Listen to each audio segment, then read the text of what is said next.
Welcome to JE tech classes. हम लोग पढ़ रहे हैं अप्लाइड मैकेनिक्स और आज देखेंगे हम लोग अप्लाइड मैकेनिक्स का वीडियो नंबर 8।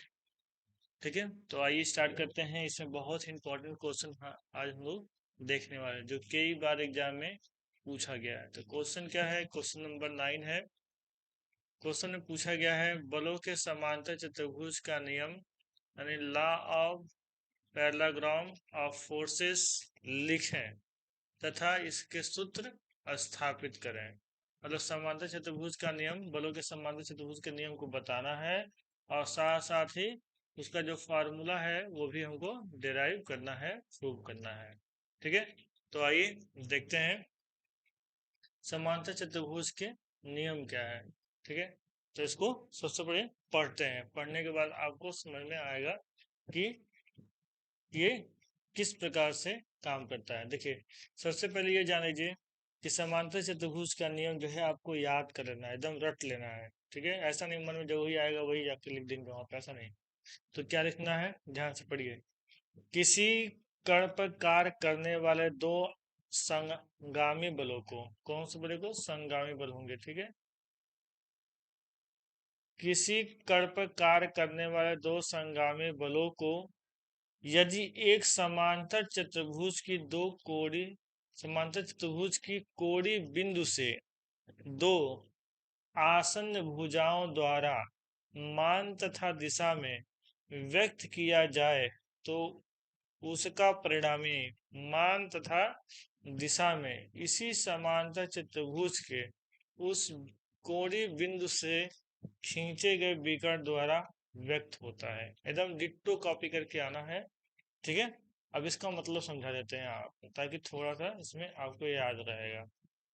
देखिए क्या बताया गया इसमें। इसमें कहा गया है किसी कण पर कार्य करने वाले दो संगामी बलों को, संगामी बल मतलब कि दोनों बल एक बिंदु से होकर के गुजरेंगे। ठीक है, किसी कण पर, कोई एक कण है यानी कोई एक पॉइंट है, पर कार्य करने वाले दो संगामी यानी दो बल काम कर रहे हैं। संगामी मतलब कि दोनों एक बिंदु पे हैं। तो ठीक है, तो एक बिंदु पे हैं तो ऐसे बना लेंगे। ठीक है, तो एक बल यहाँ काम कर रहा है और एक बल यहाँ काम कर रहा है, तो इसको हम P मान लेते हैं, इसको हम Q मान लेते हैं। ठीक है, किसी कण पर कार्य करने वाले दो संगामी बलों को यदि समांतर चतुर्भुज के कोणीय बिंदु से, समांतर चतुर्भुज कैसे होता है? समांतर चतुर्भुज इसी को जो है ऐसे मिला देंगे तो ये समांतर चतुर्भुज हो जाएगा। तो कह रहा है कि एक समांतर चतुर्भुज के कोणीय बिंदु से, कोणीय बिंदु मतलब कोण का बिंदु, एक ये हो सकता है, ये हो सकता है, ये हो सकता है, ये हो सकता है, तो हम लोग ये मान रहे हैं। कोणीय बिंदु से दो आसन्न भुजाओं द्वारा, आसन्न भुजा मतलब दो ऐसी भुजा दो आपस में कहीं ना कहीं जुड़ी हुई हो, तो ये दो है, दो जुड़ी हुई है, ये है, ये है, हम लोग ये और ये ले रहे हैं। ठीक है, दो आसन्न भुजाओं द्वारा, ठीक है, मान तथा दिशा में, किसमें? मान तथा दिशा में व्यक्त किया जाए। तो मान तथा दिशा में समांतर चतुर्भुज के दो भुजाओं द्वारा व्यक्त किया जा रहा है। मान मतलब किसकी, इसकी वैल्यू कितनी है और इसकी वैल्यू कितनी है। मान तथा दिशा में दो भुजाओं द्वारा व्यक्त किया गया। इसको पूरा करते हैं, ये समांतर चतुर्भुज है। ठीक है, व्यक्त किया जा रहा है तो इनका परिणामी, तो यानी बल P और Q का जो परिणामी होगा मान तथा दिशा में इसी समांतर चतुर्भुज के उस कोणीय बिंदु से खींचे गए विकर्ण द्वारा व्यक्त होता है। उस कोणीय बिंदु से, कौन से कोणीय बिंदु से? जहां से ये खींचा गया, उस कोणीय बिंदु से खींचे गए विकर्ण के बराबर होता है, यानी कि ये R। ठीक है, बात समझ में आया? क्या कह रहा है? कह रहा है किसी कण पर कार्य करने वाले दो संगामी बलों को, दो संगामी बल है, दो संगामी बलों को यदि एक समांतर चतुर्भुज के कोणीय बिंदु, कोणीय बिंदु से दो आसन्न भुजाओं द्वारा, दो आसन्न भुजा एक दूसरे से लगे हुए हैं, उनको कहते हैं आसन्न भुजाएं। आसन्न भुजाओं द्वारा मान तथा दिशा में, इसका मान P का कुछ वैल्यू होगा, जैसे P का मान मान लीजिए कि 15 न्यूटन है, Q का मान जो है 10 न्यूटन है। मान और दिशा क्या है? इसकी दिशा इधर है और इसकी दिशा इधर है।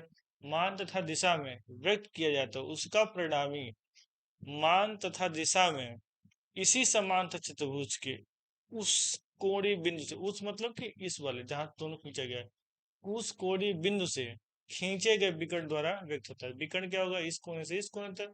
तो खींचे गए विकर्ण द्वारा व्यक्त होता है। ये क्या है, बलों के समांतर चतुर्भुज का नियम है। ठीक है, जैसे हमने समझाया उसी प्रकार से यहाँ लिखा हुआ, और इसी स्टेटमेंट को आपको याद कर लेना है।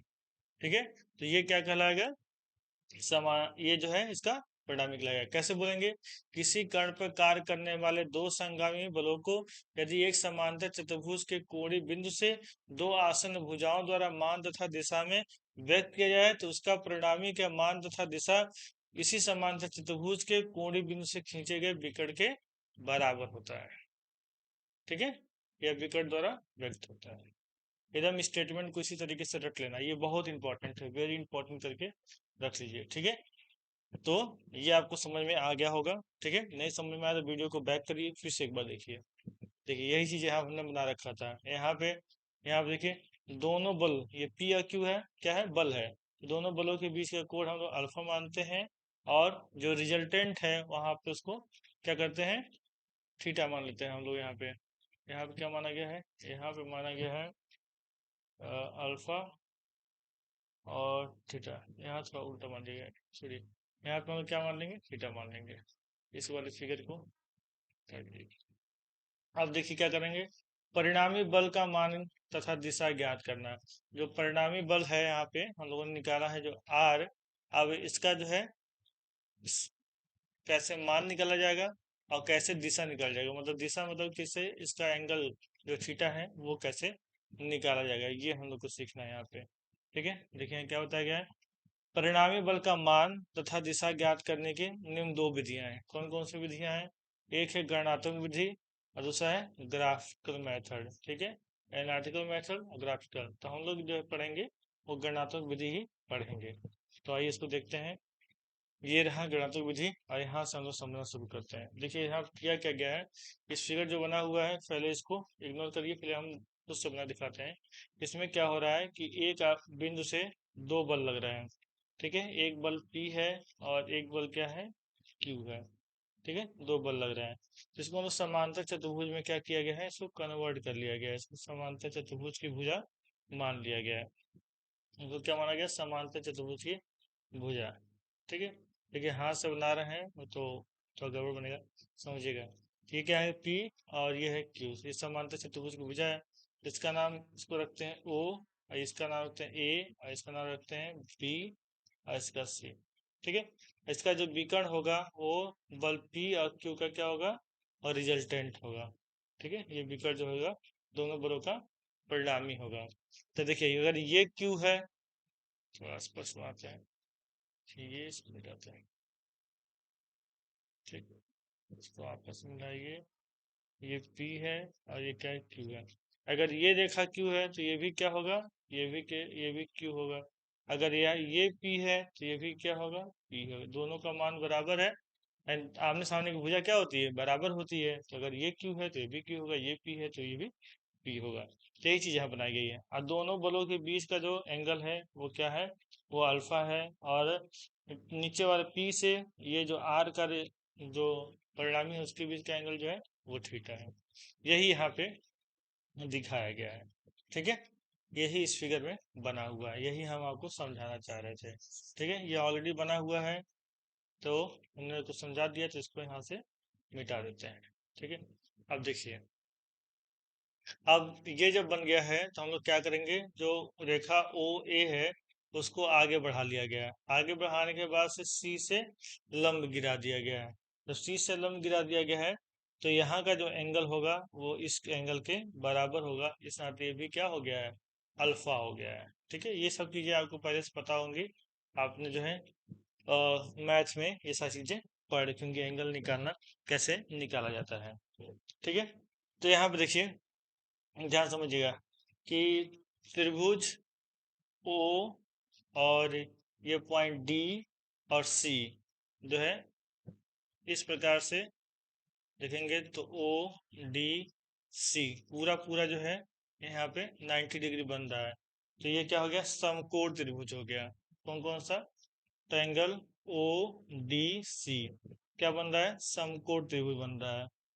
समकोण त्रिभुज बन रहा है, त्रिभुज बन रहा है। ठीक ना, एक सेकंड सर, अंकल, ठीक, समकोण त्रिभुज बन रहा है ये। तो समकोण त्रिभुज बन रहा है तो हम लोग क्या लगा सकते हैं, हम लोग पाइथागोरस लगा सकते हैं। तो पाइथागोरस लगेगा तो क्या हो जाएगा, यहाँ पे विकर्ण का स्क्वायर, तो क्या हो जाएगा ओ सी का square equal to O D का स्क्वायर, ओ डी का स्क्वायर प्लस जो है सी डी का स्क्वायर, सी डी का स्क्वायर।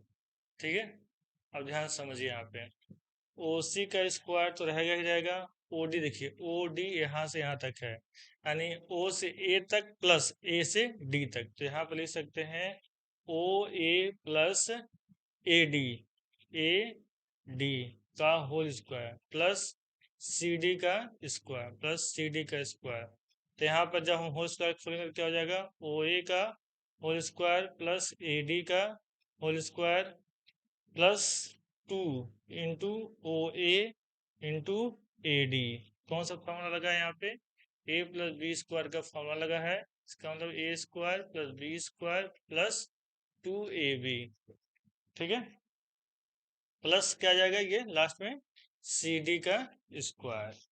ठीक है, अब देखिए ये है ओ सी का स्क्वायर, यहाँ पे देखिए ओ ए, ओ ए का मान क्या है पी है, तो यहाँ लिख सकते हैं पी स्क्वायर।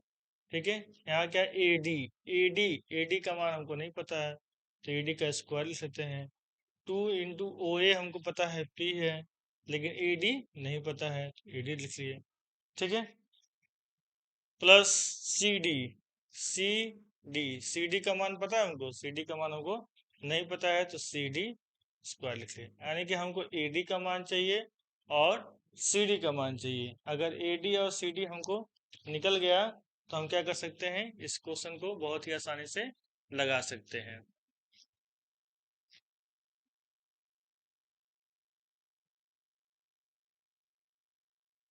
तो आइए इसको निकालते हैं।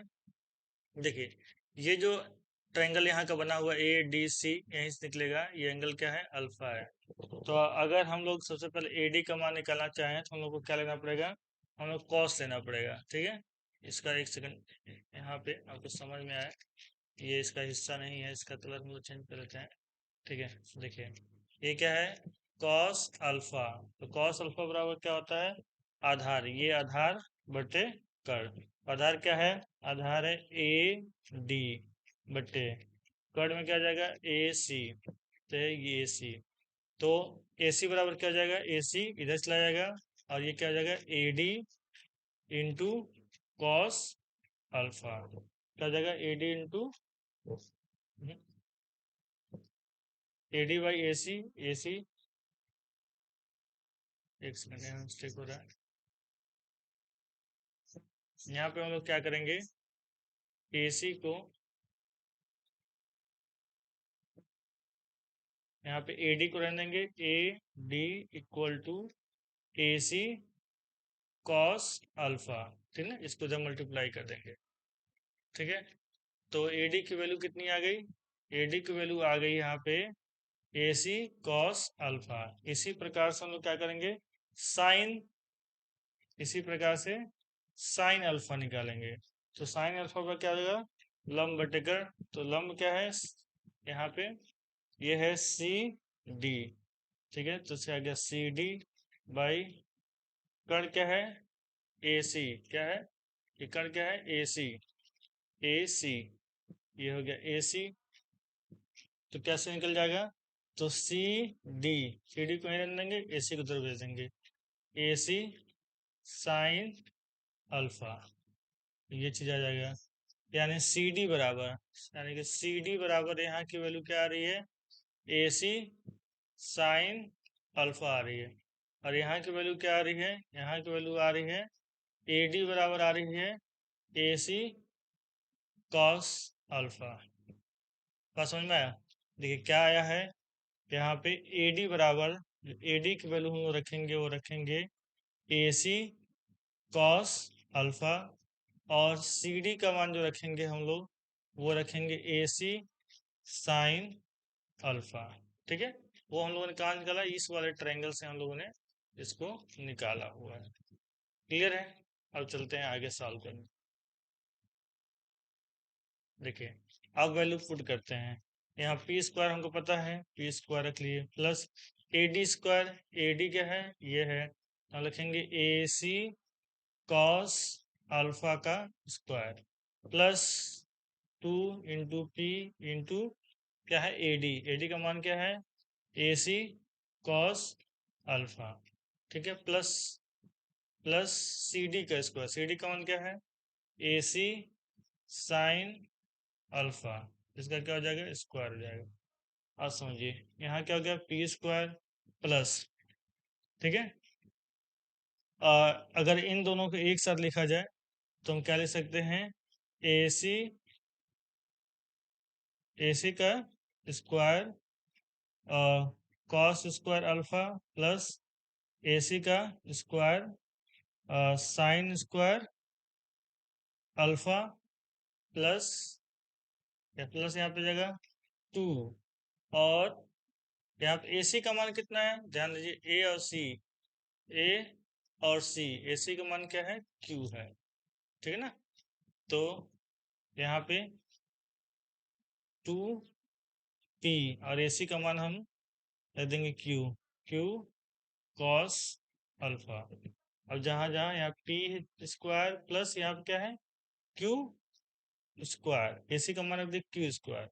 अब देखिए यहाँ पर भी क्यू है, यहाँ पे भी क्यू है, यानी ए सी स्क्वायर को बाहर लेंगे तो क्या हो जाएगा, यहाँ इसको छोड़ते हैं, ए सी स्क्वायर पे बाहर ए सी स्क्वायर, तो यहाँ क्या हो जाएगा, cos square alpha plus sign square alpha plus 2pq cos alpha, ठीक है, तो यहाँ पर बाहर आएगा पी स्क्वायर प्लस इसका मान क्या है, क्यू, तो ये हो जाएगा क्यू स्क्वायर, इसको लिखेंगे sign square alpha plus cos square alpha plus 2pq cos alpha, ठीक है, sign square alpha plus cos square alpha की वैल्यू कितनी होती है, 1 होती है, ठीक है, ट्रिग्नोमेट्री में इसको पढ़ा गया है। तो क्या आ जाएगा इसका मान आ जाएगा P square plus Q square, इसका मान 1 हो जाएगा, तो 1 से मल्टीप्लाई होगा तो क्यू स्क्वायर ही आएगा, यानी ये पूरा गायब हो जाएगा, तो आएगा क्या, P square plus Q square plus 2pq cos alpha, ठीक है। अब पैरेलल में क्या चल रहा था, ओ सी स्क्वायर, क्या है ओ सी, ओ से सी तक क्या है, ये आर है, ठीक है, तो हम लोग लिखेंगे क्या है यहाँ पे कि आर स्क्वायर, तो एक फार्मूला मिल गया क्या, R square equal to P square plus Q square plus 2pq cos alpha, या फिर लिख सकते हैं R equal to under root P square plus Q square plus 2pq cos alpha, ये क्या है, फार्मूला है, इसी फार्मूले से जो है अगर हमको पी और क्यू का मान पता हो और इसका एंगल पता हो तो हम क्या कर सकते हैं, इसका रिजल्टेंट निकाल सकते हैं, ठीक है, परिणामी निकाल सकते हैं, ये प्रूव करने के लिए आता है, तो इसको जरूर से तैयार कर लीजिएगा, ठीक है। अब देखिए, अब हम लोगों ने क्या सीखा निकालना, ध्यान समझिए, अगर हमको पी क्यू और ये अल्फा का मान पता हो तो हम रिजल्टेंट निकाल लेंगे, अगर हमको ये पता करना हो कि पी से कितने डिग्री पे जो है आर लगेगा, ठीक है, यानी ये थीटा का कोण पता करना हो तो उसके लिए क्या करेंगे, आइए आगे देखते हैं, यानी कि उसकी दिशा ज्ञात करना, परिणामी की दिशा ज्ञात करना हो तब क्या करेंगे, देखिए, परिणामी की जब दिशा ज्ञात करना होगा तो हम लोग क्या करेंगे, जो ट्रायंगल लेंगे हम लोग, ट्रायंगल ओ सी डी, क्या लेंगे, ट्रायंगल ओ सी डी, यहाँ फिगर पे आइए, ट्रायंगल ओ सी डी, ये वाला जो बड़ा ट्रायंगल है इसको हम लोग लेंगे, ठीक है, और क्या लेंगे, ओ सी डी जब लेंगे हम लोग तो 10 के साथ लेंगे, theta is equal to ten theta is equal to क्या हो जाएगा, ट्रायंगल ऐसे बना हुआ है ऐसे, ठीक है, ये क्या है ओ और ये है सी और ये है डी, ठीक है, तो 10 इक्वल टू क्या हो जाएगा, C D by O D, क्या हो जाएगा, C D by O D, ठीक है। अब ध्यान देखिए यहाँ पे अगर देखेंगे तो फिगर में जो है यहाँ पे एक पॉइंट ए भी है, ऐसे बना हुआ है, एक पॉइंट यहाँ पे ए भी है, ठीक है, उसको ध्यान रखना है, फिगर यहाँ पर नहीं बना रहे दोबारा, ठीक है। तो सी डी, सी डी, तो सी डी पूरा है सी डी, लेकिन जो यहाँ पे ओ डी है, C D, C D, O D, 1 second, यहाँ पर थोड़ा मिस्टेक हो गया है, वहाँ से फिगर से कॉपी करने में, यहाँ पर डी है, ठीक है। यहाँ पर चेक करिए एक बार, यहाँ पे ओ सी डी है, ठीक ना। तो यहाँ पे हम लोग करना क्या है, एक बार फिर सही कर लेते हैं इसको, अब सही है, ठीक है। तो क्या क्या, ओ सी डी, तो ये सही है, C D by O D, हाँ ये सही है, ठीक है, C D by O D. अब यहाँ ध्यान रखिए, सी सी डी तो पूरा पूरा है, और ओ डी में क्या है, ओ डी के बीच में एक ये है, यानी कि इसको दो चीज लिख सकते हैं, O A plus A D लिख सकते हैं इसको, ठीक है। तो ओ डी को क्या लिख सकते हैं, O A plus A D लिख सकते हैं, ठीक है, और बराबर सी डी, ठीक है। सी डी का मान कितना है, तो सी डी का मान अभी हम लोगों ने ऊपर निकाला था ग्रीन वाले से, देखिए यहाँ पे एक थे, यहाँ पे सी डी का मान निकाला था ए सी साइन अल्फा, ठीक है। सी डी का मान क्या निकाला है, ए सी साइन अल्फा, और ओ ए, ओ ए कितना था, ये पी था, तो यहाँ पे पी लिख सकते हैं। और ए डी का मान क्या निकाला था हमने, ए डी का मान हम लोगों ने ग्रीन वाले से निकाला था, ए डी का मान ए सी कॉस अल्फा, क्या निकाला है, ए सी कॉस अल्फा, ठीक है, ए सी कॉस अल्फा, ठीक है। अब देखिए, और यहाँ पे ए सी और ए सी क्या है, ए से सी तक, तो ये क्या था, ए सी क्या है, क्यू होगा, क्या होगा, ए सी क्यू होगा, देखिए बार बार इसमें ऊपर जाना पड़ रहा है, ए से सी तक क्या है, क्यू है, जहाँ ए सी लिखा हुआ है वहां पर हम लोग क्या करेंगे, क्यू लिख देंगे, देखिए तो क्या हो जाएगा, Q sine alpha by P plus Q cos alpha, इधर क्या है, टेन थीटा है, ठीक है, टेन थीटा के वैल्यू निकाल रहे हैं, ये थीटा है, तो थीटा इज इक्वल टू क्या हो जाएगा, ten inverse Q sine alpha by P plus Q cos alpha, ये इससे निकल जाएगा आपका एंगल, ठीक है। तो थोड़ा सा लेंदी जरूर हो गया है वीडियो, लेकिन एक बार बढ़िया से इसको समझ लेंगे तो आपके लिए आसान हो जाएगा, ठीक है। अगर देखिए इसमें क्या किया गया है, जो थीटा का मान निकाला गया है वो कहाँ से निकाला गया है, फिगर को जब फिर से देखिए, देखिए थीटा का मान बल पी से निकाला गया है, ठीक है, जब यहाँ से साफ करते हैं, ठीक है, देखिए थीटा का, इस थीटा का मान यहाँ से निकाला गया, यहाँ से, यानी बल पी और आर के बीच का एंगल निकाला गया। अगर यही क्यू के बीच का निकालना हो तब क्या करेंगे, तो फार्मूला में थोड़ी सी चेंजिंग आ जाएगी, जो एंगल थीटा इसको निकाला गया है तो वो यहाँ पे हो जाएगा, ध्यान दीजिएगा, यहाँ पे हो जाएगा आपका टेन थीटा, थीटा ना मान के थीटा डैश मान लेते हैं उस वाले को, थीटा डैश, यहाँ पे क्या हो जाएगा, जहाँ पे क्यू है वहां पे कर लेंगे पी साइन अल्फा, ठीक है, और पी के जहाँ पे क्या कर देंगे, क्यू कर देंगे, प्लस क्यू के जहाँ पे पी कर देंगे, और यहाँ हो जाएगा कॉस अल्फा, एकदम आसान है, यानी कि theta dash is equal to कितना आ जाएगा, ten inverse P sine alpha by Q plus P cos alpha, ठीक है। ये हो जाएगा जब बल पी से आर का निकालना हो, ठीक है, जैसे ऐसे बना हुआ है, ठीक है, ये हो गया थीटा डैश, यानी इधर क्यू बल लग रहा है और इधर पी बल लग रहा है, ये हो गया थीटा और ये लग रहा है आर, तो जब क्यू से आर का मान निकालना होगा थीटा डैश तो ये फार्मूला लगा देंगे, और जब पी से थीटा निकालना होगा तो ये फार्मूला लगा देंगे, ठीक है। दोनों में थोड़ा सा ही अंतर है, अगर एक को भी याद कर लेंगे तो दूसरा अपने आप ही याद हो जाएगा, ठीक है, तो इस वीडियो को कम से कम एक बार और देखिए ताकि अच्छे से आपको क्लियर हो जाए कि कैसे हो रहा है, और अपने से कम 2 से 3 बार शो करिए, क्योंकि ये बहुत इंपॉर्टेंट है।